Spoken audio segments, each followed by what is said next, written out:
This is my review and synopsis of the movie Citizen Vigilante, directed by Uwe Boll.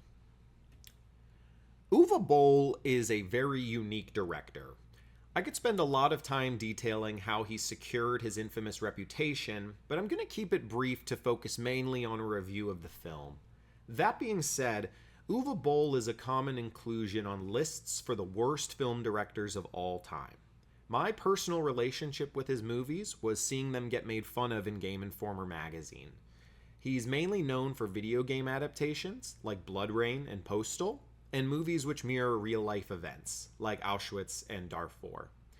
In this case, his newest film, Citizen Vigilante, falls into the latter category.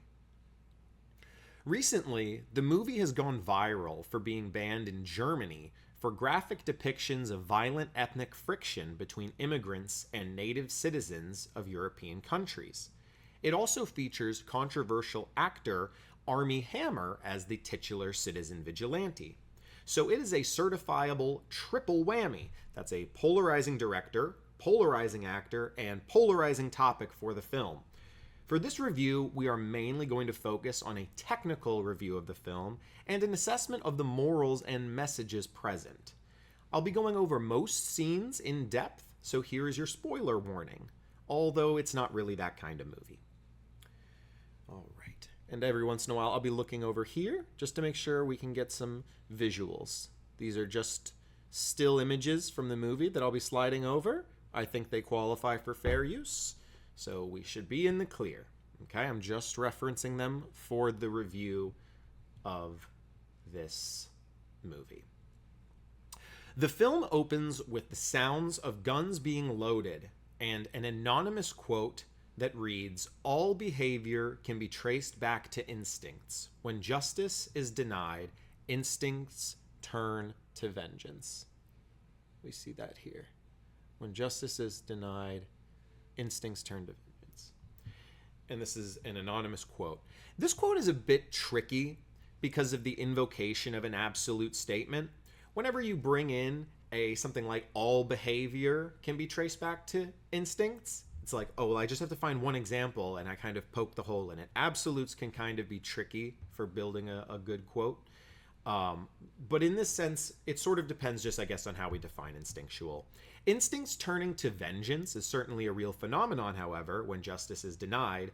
But a central theme in the film is the lack of instinctual self-preservation of the general population, with our protagonist saying to them in his videos throughout the film, "I do this for you until you learn to do it for yourself." So this sentiment somewhat opposes the first quote in the sense that we're faced with a problem where justice is being denied, but instincts are not commensurately turning to vengeance. And so our protagonist is needed to reawaken that instinct. That's essentially the whole dynamic of the film. The anonymous nature of the quote also makes it feel like something pulled from a comment section. It's not necessarily wrong, just maybe not the most eloquent quote to encapsulate the theme of your movie when there are so many strong candidate quotes connected to towering intellectuals. This would have given the film more historical grounding in the sense of this kind of response being a normal factor of human nature and not some novel occurrence happening now. Here's one that might have worked better. There's a point in the history of society when it becomes so pathologically soft and tender that, among other things, it sides even with those who harm it, criminals, and it does this quite seriously and honestly. Punishing somehow seems unfair to it, and it is certain that imagining punishment and being supposed to punish hurts it, arouses fear in it. Is it not enough to render him undangerous? Why still punish? Punishing itself is terrible. With this question, herd morality, the morality of timidity, draws its ultimate consequence. Friedrich Nietzsche, Beyond Good and Evil. Nietzsche really digs into the issue of an unconscious population guiding themselves into a hellscape of suffering here. Civil society is ultimately a very rare thing in human history, and it has to be fought for with vigor in order to be maintained. The justice system is meant to facilitate the necessary task of karmic retribution. One of the most fundamental instincts we have as humans is retribution. If they take out one of ours, we take out one or two of theirs. The justice system is designed to prevent as much chaotic fallout from these sorts of incidents as possible, and to secure justice. If it fails to do that task, responsibility necessarily falls to the aggrieved parties. 100%. I agree with that sentiment. All right, now, the first real scene of the movie is of a mother and child shopping. Okay? Simple setup here. And they jump right into it. While walking home, the mother is stabbed in the neck, and we get a pretty visceral Kurosawa-style blood-spurting practical effect. Overall, this scene accomplishes what it sets out to do very well. We are immediately thrust into the heart of the problem. Soft, innocent people are being terrorized by thoughtless, murderous, third-world transplants. For many people, I believe they'd receive this scene comically at first, because it's such a shock to the system that they'd either choose to focus on the blood-spurting visual, or out of a sense of ideological self-preservation, choose to view the scene as a racist caricature. But the reality is that this situation does happen somewhat frequently, and while it can occur between people of all ethnic groups, statistically speaking, the representation in this scene is correct.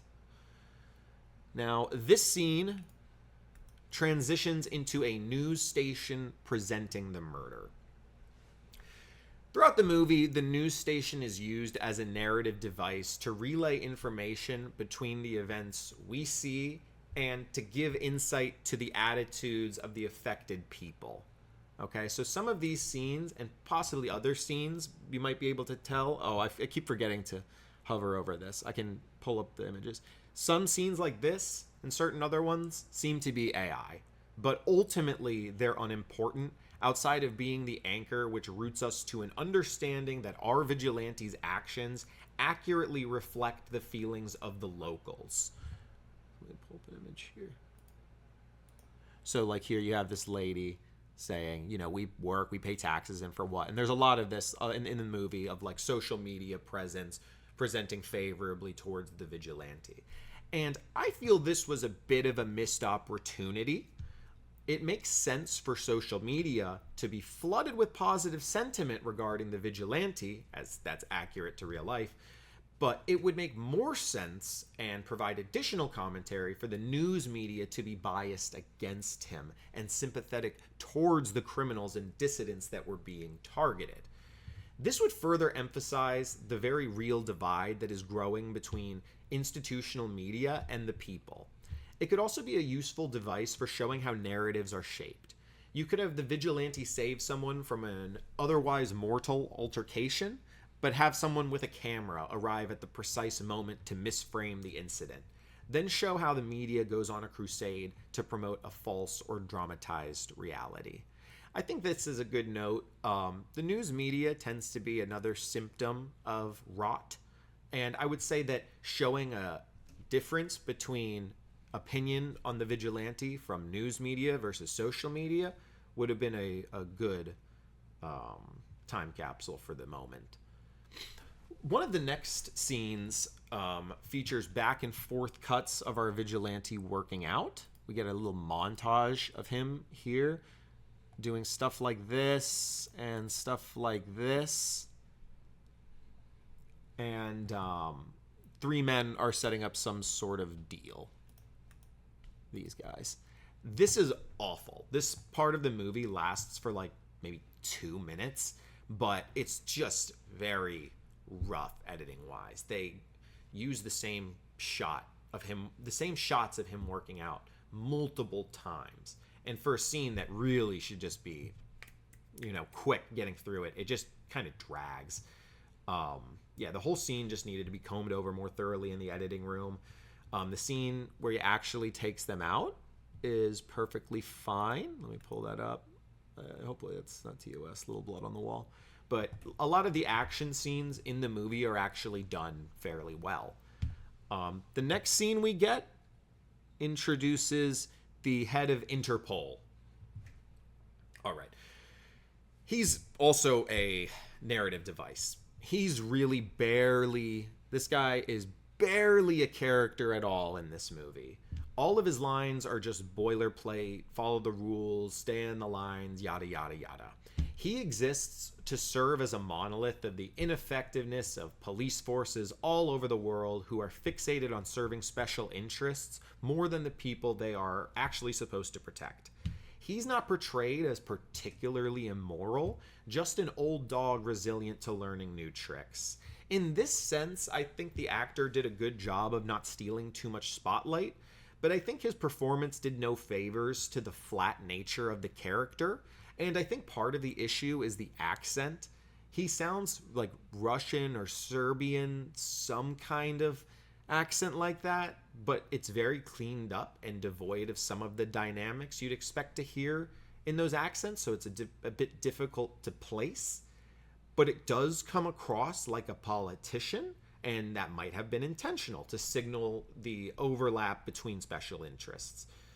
But if he had a more defined accent, I think he'd feel like a more defined, grounded, and real character that's capable of experiencing the internal conflict that the film seems to want to pay off towards the end.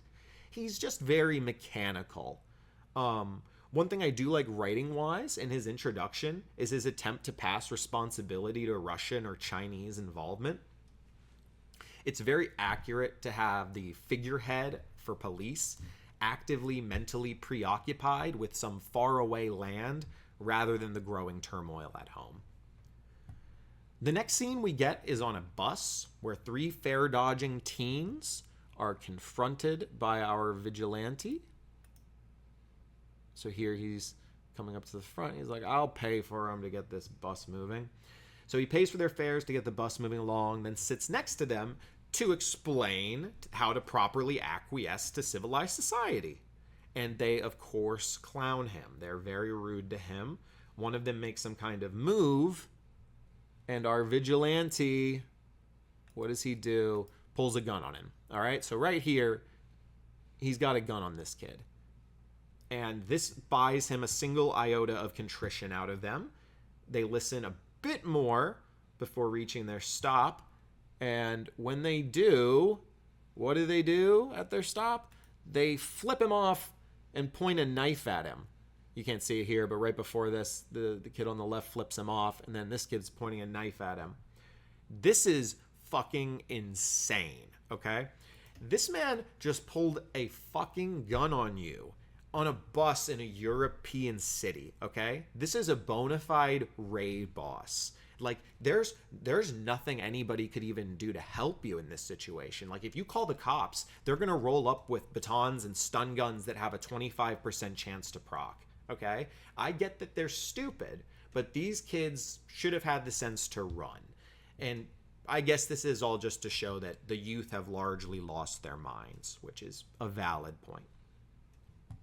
We then meet a different woman, another woman that's been victimized, but this one lived. Our vigilante arrives at her hospital room. A little snippet here of her. And asks her what she wants to happen to the bad guy. And she says, jail. I hope he goes to jail forever. And he's like, are you sure about that? And she's like, maybe not. Maybe fuck him up. And he's like, okay, bet. I'll do that. Pretty good scene. We then get some sequence breaking to an incident where our vigilante was at a bar and had his drink taken by the Interpol chief for DNA swabbing purposes. Things are about to get a little funky in this movie, okay? It's been somewhat fluid up until this point. All right, here's our chief taking his glass. Okay. After he takes his glass, this will all come back up. He is in a police interview. These vignettes, these two, the scene of him in the bar and the scene of him in this police interview, are going to be coming up at random moments over the next 20 or so minutes as this next bit of sequence goes a bit off the rails. All right. This scene comes around again later, but it's all rather thin and unnecessary. Like with what we're told here, like what we can deduce here is like, oh, he like took this glass. I guess that's kind of an action that the policeman is taking that is impeding what we are now kind of viewing as like the natural reaction for this populace. And so it's presenting antagonistically. But for me, the whole setup is a little off. Like this police chief needed to get the glass for a forensic purpose to ID our citizen vigilante. It just feels very slow in a movie that could very much accelerate the pace of how much the police know. Like that could very much be just a plot point in the movie that they already know who he is, where he's from, blah, blah, blah, but they just can't pin him exactly to the times and locations of these events. You know, something more like that would add more competency, you know, to the cat and mouse game that he'd be playing with the police, rather than like so far behind that they don't even know who he is, that like they have to go and do a DNA test, and like why are they there if they don't know who he is? Like this scene comes back up later, so I'm not going to dive fully into it yet.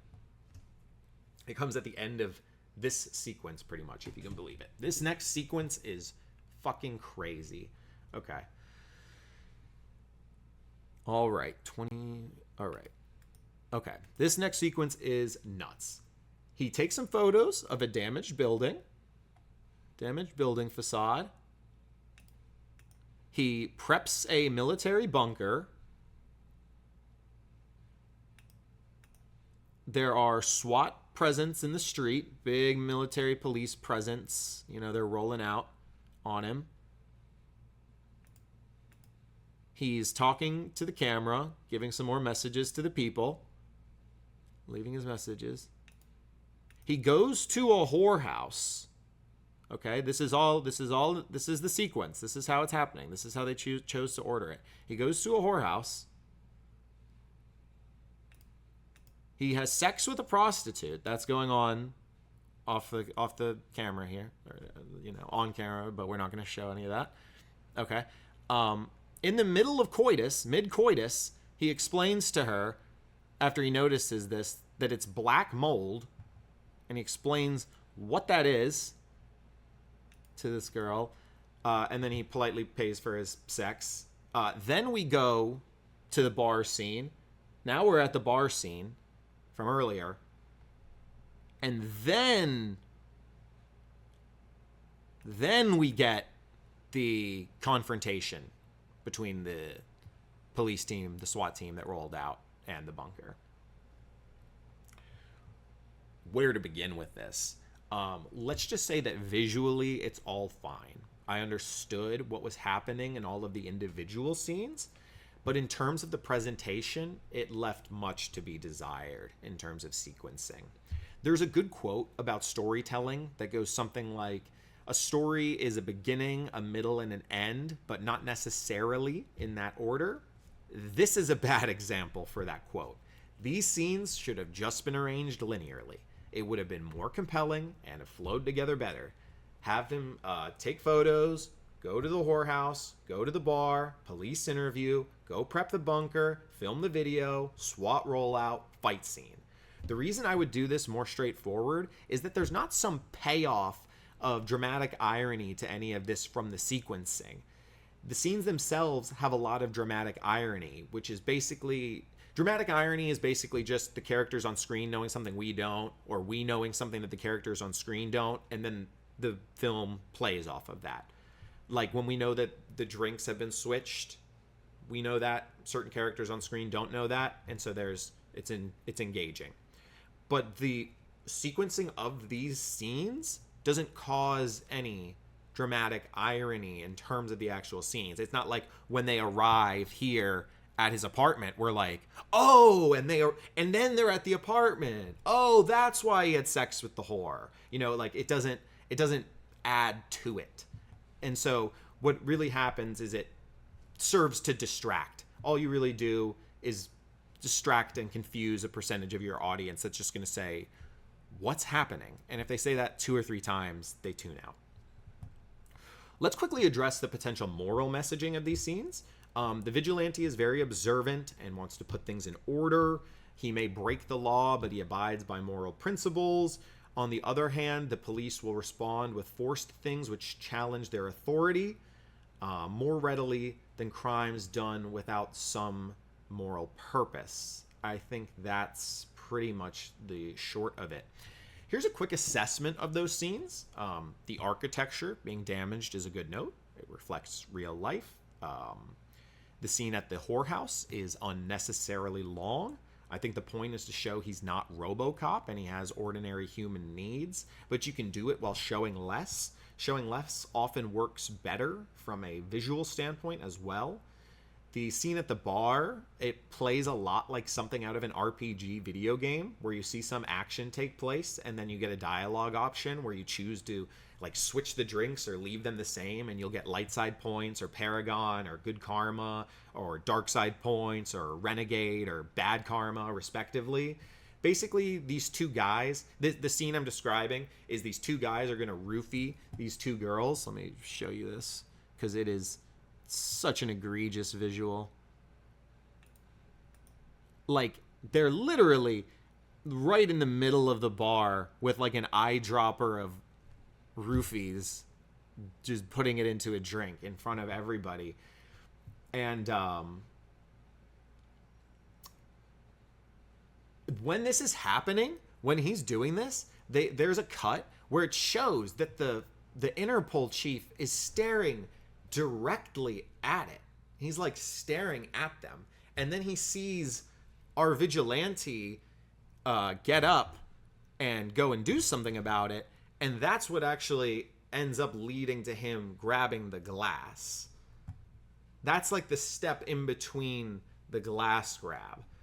And the glass grab is just, I'm coming back to it, so insignificant. Because if he didn't know this guy was his guy, he's like, he's conveniently there grabbing the glass because he saw a good Samaritan do a thing.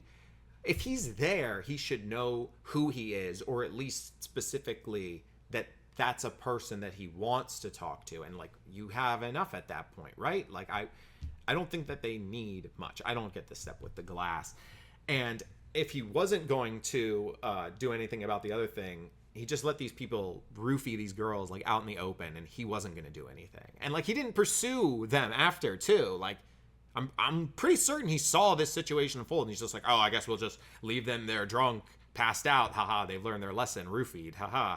But like, shouldn't they fucking be in jail? Like, shouldn't the police guy have taken them to jail or called somebody to take them to jail? The more I talk about the specifics of this scene, the bar scene, the worse it gets. So let's talk about the big showdown. Big gun showdown. Right here. Okay. So this is him looking at them through the bunker. The police. This scene is basically right in the middle of the movie, which I really like. Very good execution, because it gives you this like very clear no turning back moment. It's the midpoint of the movie and shit really goes down. That tickles something in me from a writing standpoint. These scenes are, again, fine. They build tension leading into the confrontation. I think the bunker works fine enough as a vehicle for this scene, and we can just accept what's going to happen. The execution of the violence is effective, juxtaposed with some light music, and it renders this uncanny feeling that seems to posit on the ordinary nature of the necessary rebellions in response to governmental failure. There's some crazy head explosion practical effects in here, pretty visceral. There are but there's at least one big technical critique to give. There's a lot of scenes of him inside the bunker just shooting like pop, pop, pop, pop, pop, pop, pop, pop, and then it'll cut to outside the bunker, and you'll see the barrel of the gun, and it's like pop, pop, pop, pop. And so it's strange. You go from like a pop, pop, pop, pop, pop, pop, pop, to pop, pop, pop, pop. It's something that could, if you were like, oh, it's a montage, it's out of sync, whatever, he reloaded, whatever, I don't know, you could maybe excuse it. But if you see it, it starts feeling like a pretty silly continuity error. I think this scene, what it's saying is that these men here ultimately end up being sacrificed while policing themselves and their own interests, while they're serving and protecting the special interests of who's signing their paychecks. I think it shows how the political class is removed from the violence, with the Interpol chief well behind them. And it shows how the people, in this case us or the vigilante, will be forced into a corner, both literally and metaphorically. Next we see our vigilante. Let's go over here. Next we see our vigilante handling some business with his property management company. He's being told that there is a bunch of red tape preventing them from keeping properties rented by ideal paying tenants. This is just another vignette used to reveal how society is disproportionately favoring those who break the rules. And again, this is a perfectly fine, valid message. But doesn't this feel like a scene that should have been in the first half of the movie? And he's also randomly an ass to all of the old employees here. He says to them that they smell old. He says it smells like a nursing home in here. I have no notes on that. I would just say it makes a lot more sense if you have this scene earlier in the movie so that all of the property stuff, like him looking at the building and him caring about the black mold, because that whorehouse building ended up being his building. That's not a massive plot point, but he owns like a lot of property. Yeah.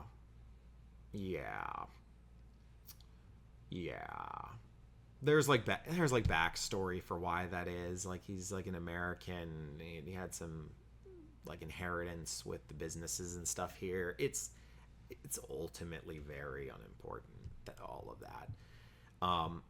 There's more out of cuts here to the police interview and back to the gunfight from before. And then we get this scene where our vigilante asks these two about a crime, man and his daughter, we presume. It's similar to the setup where he's in the hospital room with the other lady and basically gets her to say that she wants there to be justice. I like this messaging, basically saying that at present, society is too demoralized to even have the capacity to say that they want justice. They require significant encouragement to hold positions which should be common sense. The dad is like, super, go away, I don't want to talk to you. And then the daughter's like, no, there was no justice, I want justice. And then he's like, oh, okay, well, okay. We go back to the aforementioned woman from before that we met in the hospital, and she gives a little misdirection to this guy who's like trying to find the guy. Whatever, it doesn't matter. Next we meet the fare dodging teens again. They come back and they're bullying this poor kid. Real geniuses, these ones. Our vigilante rolls up and tases them. Let me make sure. 50, 53. Yeah. So our vigilante rolls up and tases them and stomps on a hand and breaks it of each of the fare dodging males. I loved this. I think everybody loves this kind of scene. Little shits getting what they deserve. The only note I'd make really is that you're not immobilized or paralyzed after being hit with a stun gun. You know, them just laying there while their hands are stomped on just comes off a little odd, you know, especially if like you're, you know, familiar with how people behave in certain situations. Like people shrimp and run and whatever. They don't just lay there and take the thing. Whatever. Okay. Another big, crazy sequence coming up here. Lots of things are about to happen. Okay. So, the cops are breaking into the bunker. See that here? They're sawing into the bunker. which he's no longer in. He escaped through like a chute. He gets out of it. There's like a place to hide. Our vigilante kidnaps a judge, Dexter style. Okay, so he injects him in the neck. And then our vigilante places him in this car where he drives him to a secondary location. You never want to go to the secondary location. This scene is very clunky. Because he's like sedated. We're supposed to assume he's not like conscious, at least not fully conscious. But then you have a problem of, oh, you're just going to have citizen vigilante driving this guy around silently? No. So he's monologuing at the half-conscious guy who they're like, well, we can't have him not conscious at all. So he's like half opening his eyes and like hearing it, but he never like gives any visible indication that anything's registering on him. So I was thinking, because this kind of breaks, this scene kind of breaks the rule of like, show don't tell. This is very much, he's just telling us, since we're like the only person fucking conscious in this car. If there had been some other element, like he had this on a live stream and he's showing, oh, I have this judge and I'm telling you all about this, why I'm doing this, that would have been like, oh wow, now these people are seeing this thing, and it's like it gives you more to play off of there. And it also could have, it depends on where they want to end it. I think the character's supposed to live. You have a good setup, I think, for a movie where your main character ends up a martyr. And some form of acceleration to the plot like that, some accelerant dumped on it with him getting more visibility like that, would have been a good way to ramp up into a final act, I think.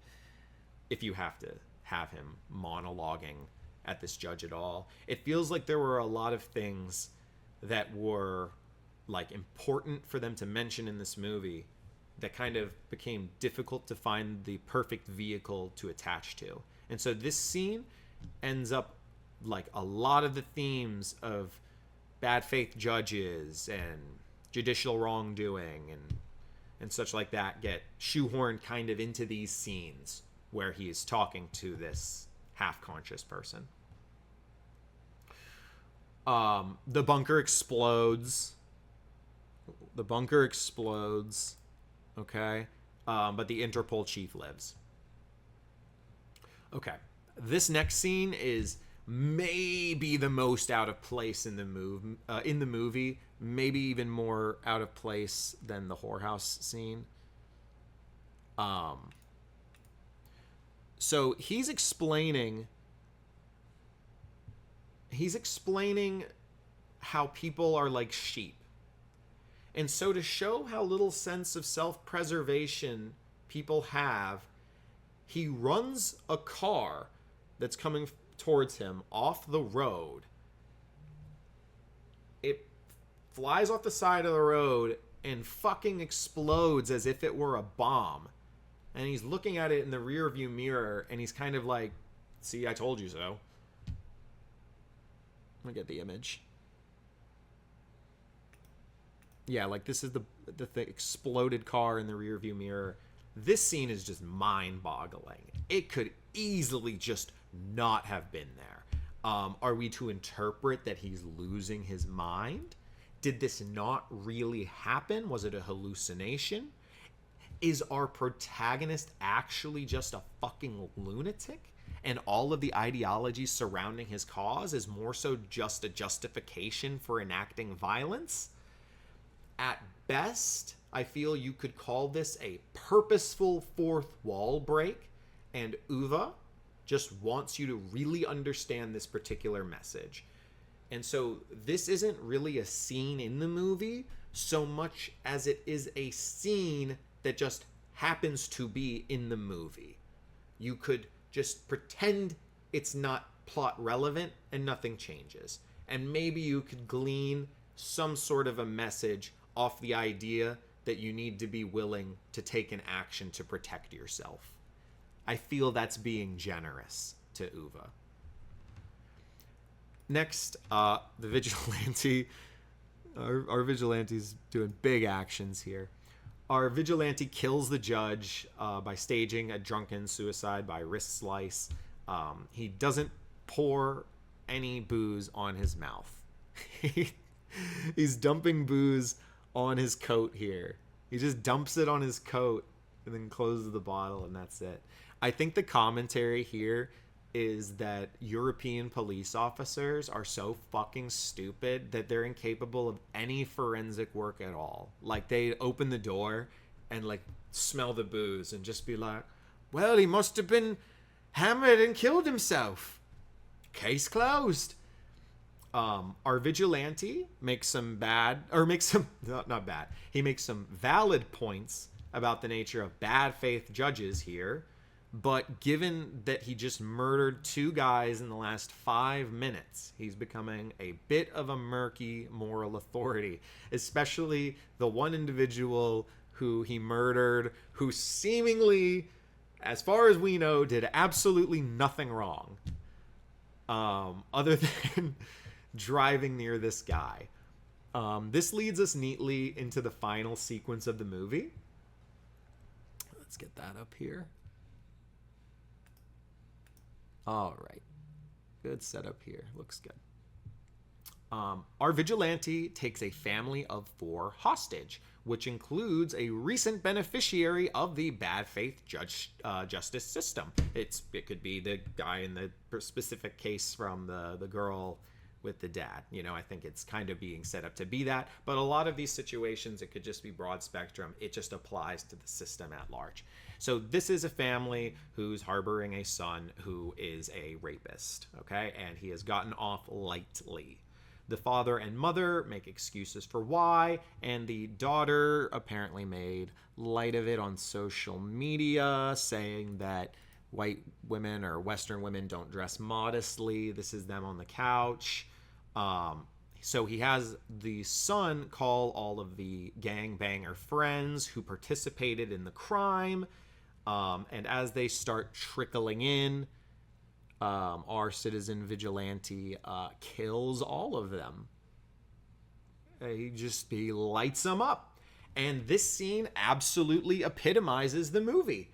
And if you were to show someone just this sequence of 10 or 15 or so minutes and say, hey, this is the whole movie, I don't think you really lose all that much. The action is very neatly directed. Armie Hammer makes for a compelling action character, and there's a clear message to people regarding the disproportionate imposition imposed on the innocent by the guilty and their enablers, and the uncomfortable reality of what self-preservation may entail. It would be very easy to quibble about the moral question imposed by the idea of collective punishment, but I see the message as a broad assessment of the incompatibility of certain cultures in westernized societies. The vigilante has no plans to travel abroad for his killing spree. His concern is protecting the ethnic stock of cultures which are seemingly under siege. Under this framing, the whole idea of the film becomes much more relatable to any group. It's about the idea of preservation and advancement of one's filial nation. The idea of reclaiming governmental focus from stooges who serve foreign masters.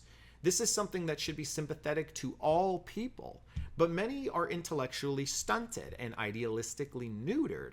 Ideas like nationalism are at worst reprehensible and at best a chore to lazy cultural nihilists. The movie ends with the Interpol chief seemingly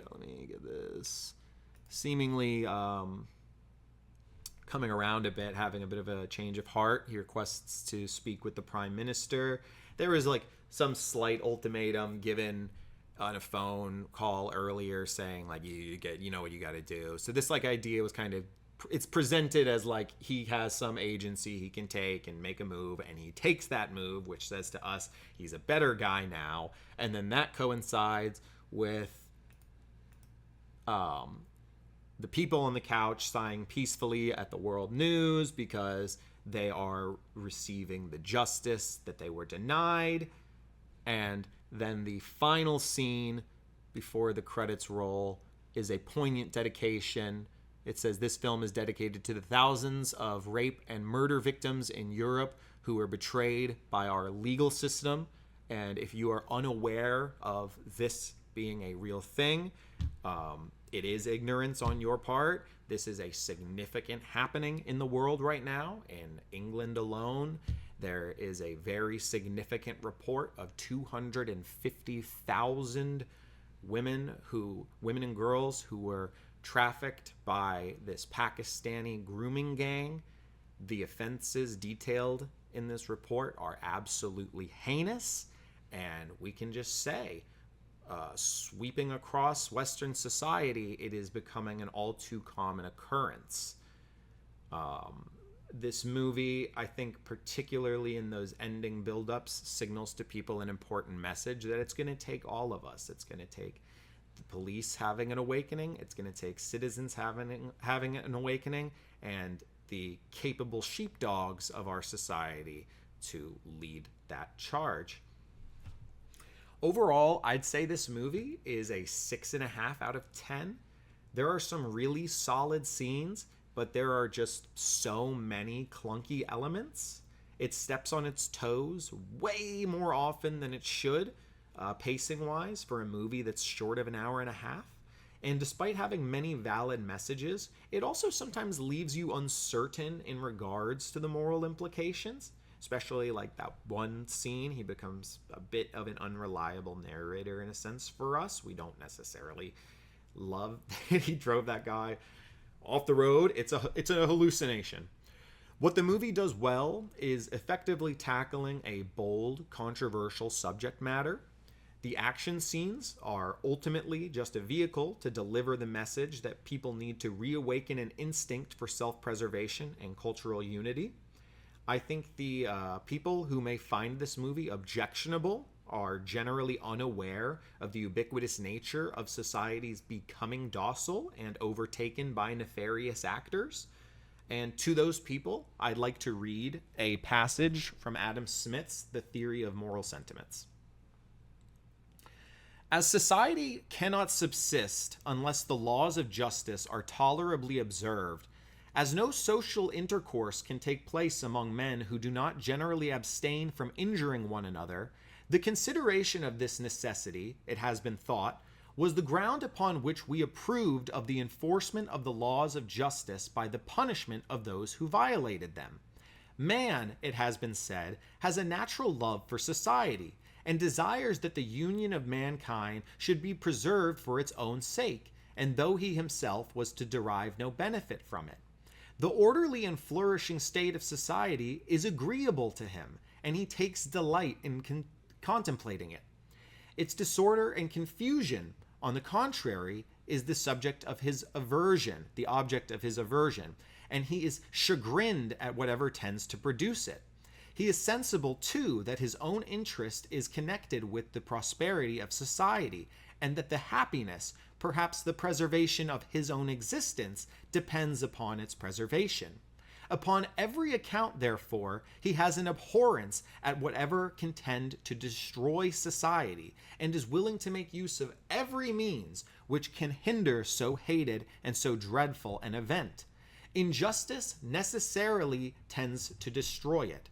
Every appearance of injustice, therefore, alarms him, and he runs, if I may say so, to stop the progress of what, if allowed to go on, would quickly put an end to everything that is dear to him. If he cannot restrain it by gentle and fair means, he must beat it down by force and violence, and at any rate must put a stop to its further progress. Hence it is, they say, that he often approves of the enforcement of the laws of justice, even by the capital punishment of those who violate them.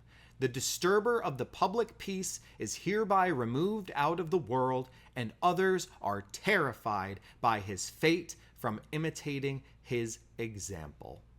Bro, absolutely cooked. Thank you so much for watching this review.